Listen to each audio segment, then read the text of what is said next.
I'm Vic Myers. Welcome to The Resistance. What happens when a veteran remembers the oath? It's a question many of us have been wondering about. Fortunately, history provides the answer.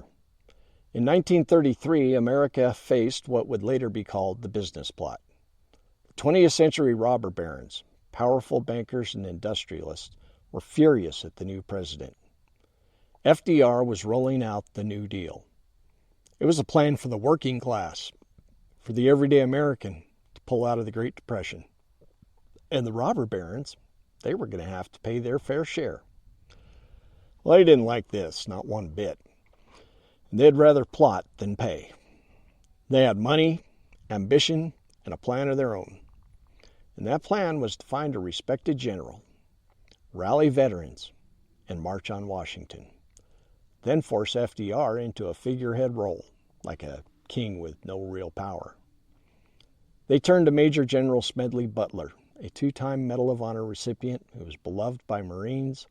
He was the kind of person people would follow. They offered him money, they offered him power, and they thought they could buy his loyalty. But you know what happens when rich people who never served their country make assumptions about veterans and the oath they took? General Butler showed him. He remembered his oath.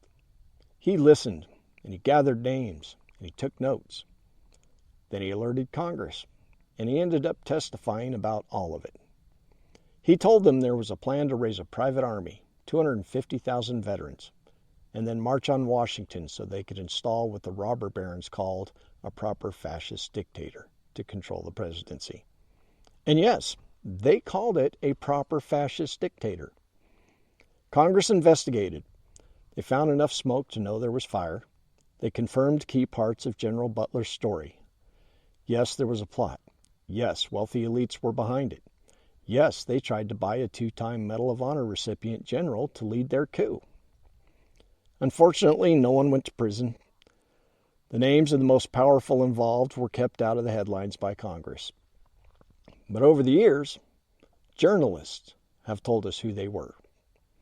They were the DuPonts, the Morgans, and the Rockefellers. The business plot failed because one veteran said no. This is what honoring an oath looks like.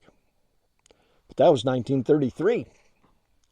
There are two questions we can't ignore. The first is, if Congress back then had held people accountable, would we be where we are today? And the second, if a plot like this came before Congress now, would they hold the powerful accountable?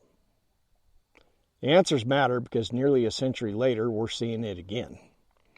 An American president lost an election. He tried to keep the office anyway. He sent lawyers to hunt for a loophole. He sent mobs to hunt for a miracle. He pressured officials to find votes that just didn't exist.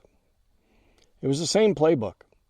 Dress the power grab to look like patriotism and wave a flag while you knife the republic. 1933 gave us the first warning, and the plotters walked away free and the powerful escaped justice. And now we're living with the result. January 6, 2021 happened and nobody was held accountable. And that attempted coup has morphed into an all-out assault on our democracy. In 1933, it only took one General Butler to stop the plot. Today, we'll need more than one. But you know what? I think we'll be all right. Because once again, the rich and powerful who never served are underestimating those who have. Thanks for listening. Good day.